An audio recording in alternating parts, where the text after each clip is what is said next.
Well, it looks like we have a new viewer. Come on in.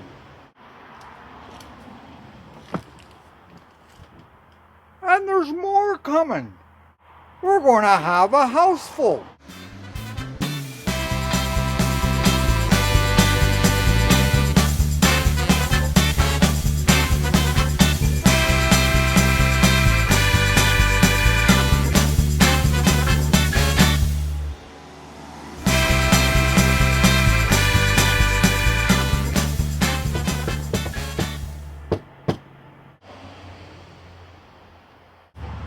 Hey, Reagan, we're going to have a house full of viewers.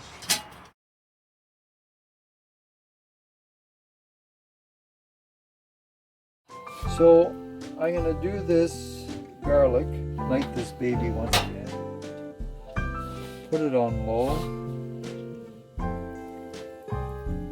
What's that cook's name on TV? The guy that just annoys everybody right up the wall, but he's got a huge following. I forget his name. He would likely not approve of my methods of cooking. But I say, you know what? I don't approve of you being as obnoxious as you are. So there. Does anybody know who I'm talking about? I think his show's name is Hell's Kitchen. Ramsey! Ramsey, I don't think very much of your show. All that hype. I think a show's got to be real, not hyped up like that. And one thing I will say about my show is that there is no hype, because I don't like hype, especially when it's all mass produced. And all this time, I thought the only reason they hired me was to generate hype.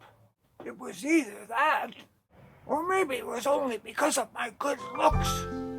The purpose of what I'm doing here, folks, is not to teach you anything other than whether you're a cook or not a cook, you can become a vegan. Because if I can become one, you can. That's as simple as it is. Because I'm not a cook. Far from it. As you can see. And if you find any humor in what I'm doing, if you want to laugh, go ahead. I don't mind. Yeah, I should have put this garlic in with the onion and the walnuts. I'll try and remember that the next time.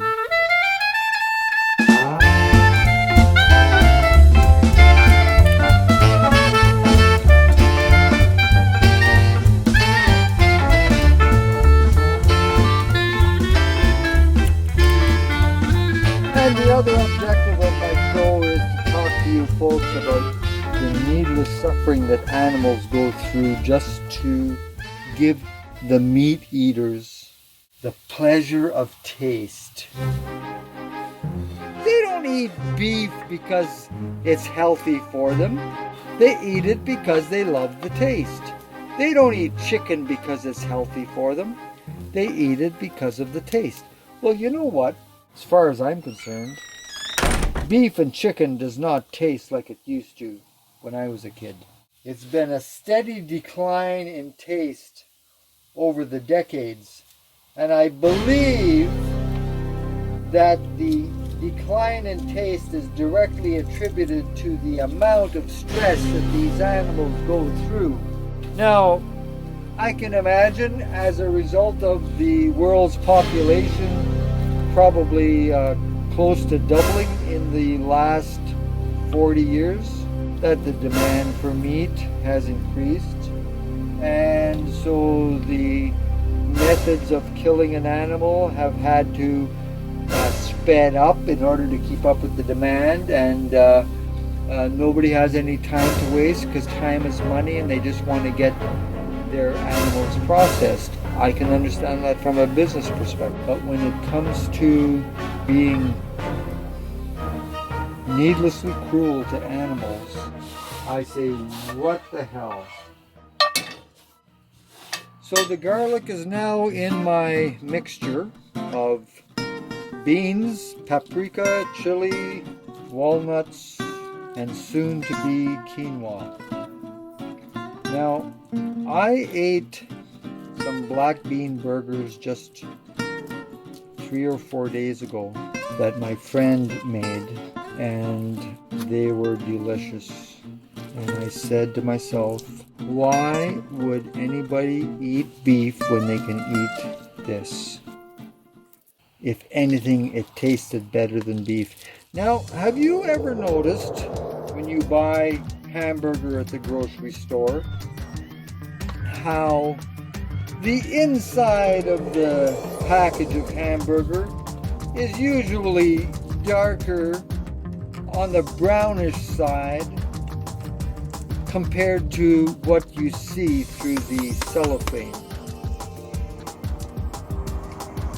But even before I expose this piece here, I want to tell you that my experience is that when you buy hamburger, it's red on the outside and usually brown in the center. And I want to see if that's how this is. They're up to it again. You just can't trust those meat departments. And I believe, I could be wrong, but I believe, and I'd be willing to bet on this belief, that they are taking week-old beef, mixing it in with the current, fresher beef in order to sell their old inventory. And that is very misleading, if nothing else. Now let's have a look at this quinoa here and see what's taking place. I'd say it's cooked. I don't know what it's supposed to look like, but it kind of looks like fish eggs. But I'm going to mix this in with the black beans. I might have cooked too much, but this is a work in progress. I'm learning. And until somebody comes up with a point-by-point recipe without giving me all the hype, then maybe I'll follow a recipe. So here's the quinoa with the black beans. And that's not too hot. I'm just going to mix this up here. We interrupt this very important cooking show to deliver this equally important breakfast cereal message.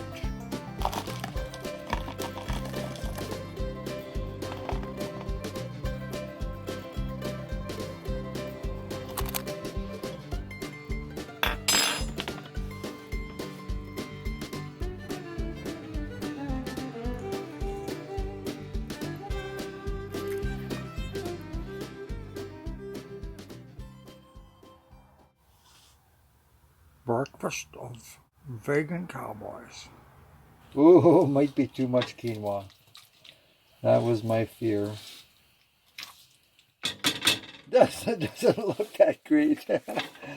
Oh man, doesn't look that great, but I will make it taste great somehow. And even if it doesn't taste great, I will eat it anyway. I know this looks disgusting, but I do have a suspicion that whenever I wrap these guys together as a burger patty, that they are going to stick.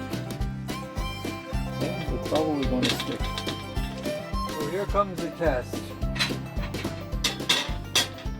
of whether or not I can shape these guys into a patty. Well, bare hands, I'll use it. I think something's missing.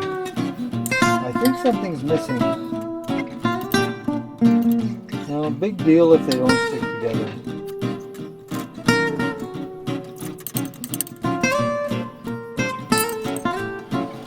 Don't worry, my hands are clean. Well, it looks like I made enough here to feed an army. But you know, they could probably taste good. I know that people put barbecue sauce in them, but I don't eat barbecue sauce. I haven't eaten barbecue sauce for years. Just because I don't trust what they put into that stuff. And I don't eat ketchup. But I'm sure I'm missing a few ingredients in here. I should take a minute and check one of these novels and see what's missing. But it's kind of too late because I've already got my patties shaped in the pan. I know you're laughing. Yeah.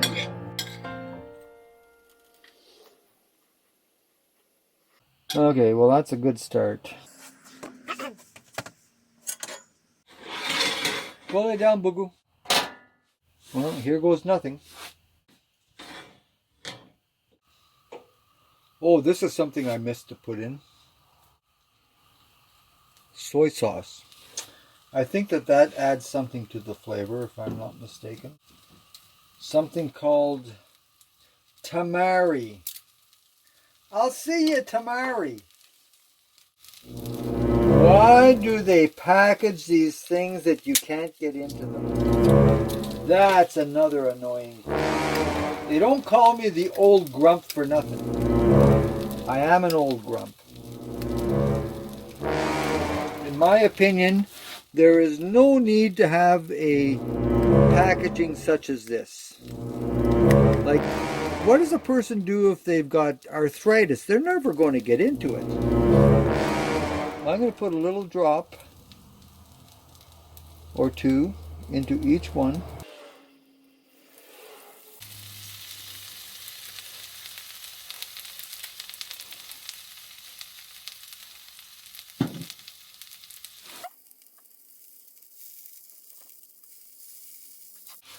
Anyway, I'm a full-time RVer, and I work as a renovator, and when I get home at the end of the day, I am pretty bagged as a rule.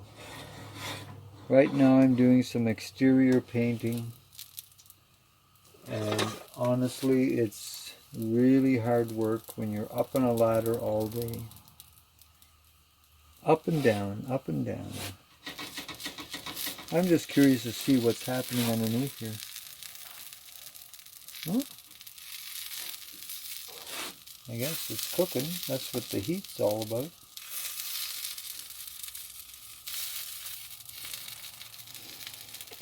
I'm just going to turn it down because I don't think it has to be cooked at a really high heat.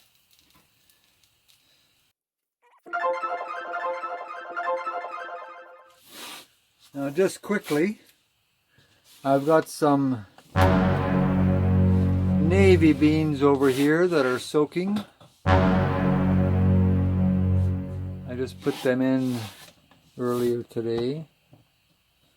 Doing my very first batch of homemade beans, which I love immensely. And I don't have ketchup, and I'm struggling with that because I do love the taste of homemade beans with ketchup. But I'll figure something else out because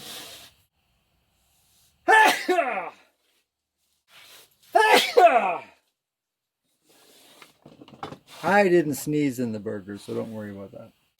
Well, they don't stick together that well, so if I was cooking these on a grill, I would be having a little bit of a problem. But seeing that I'm cooking them on a frying pan,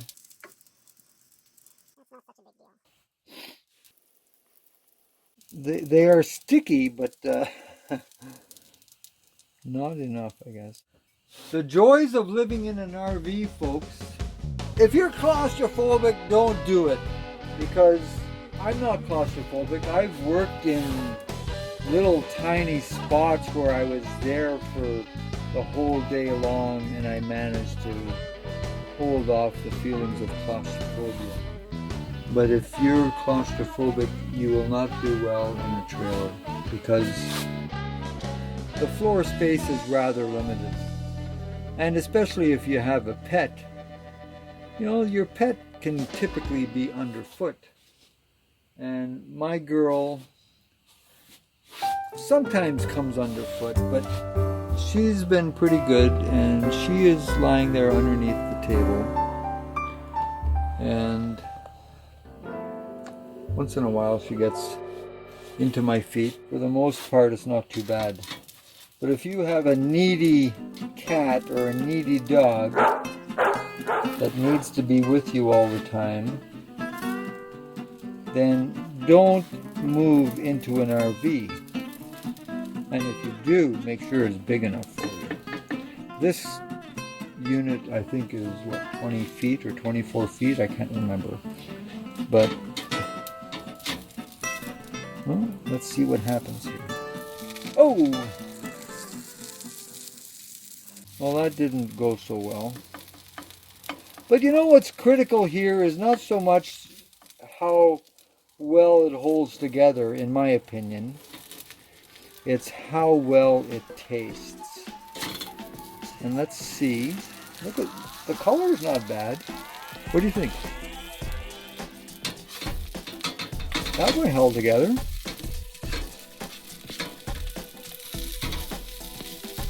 Hey, look at that. I'm getting excited. So I'm going to have a smoke and let these guys simmer, and hopefully I don't set my place on fire in the meantime. Black bean burger burns down RV. I can read the headlines now. It doesn't pay to be vegan. Anyway, I'm going for a little shot of brandy and a smoke. Incidentally, I roll my own tobacco. I've been smoking this for decades. And people might say, yeah, you're a vegan, but you smoke. Well, you know what? I smoke, but I smoke hand-rolled drum tobacco. And you will never hear a cough coming out of my lungs. Never. And I will do a video on this one day, a complete video. Not that I'm suggesting anybody become a smoker, but if you are a smoker, get the heck off of filtered cigarettes. That's what kills you. But we'll talk about that later. I'm back again in great depth. That was a good smoke. I'm just going to check this out. I'm going to flip these guys over a little bit more. They're standing somewhat firm, I can't believe it. So I must have done something right.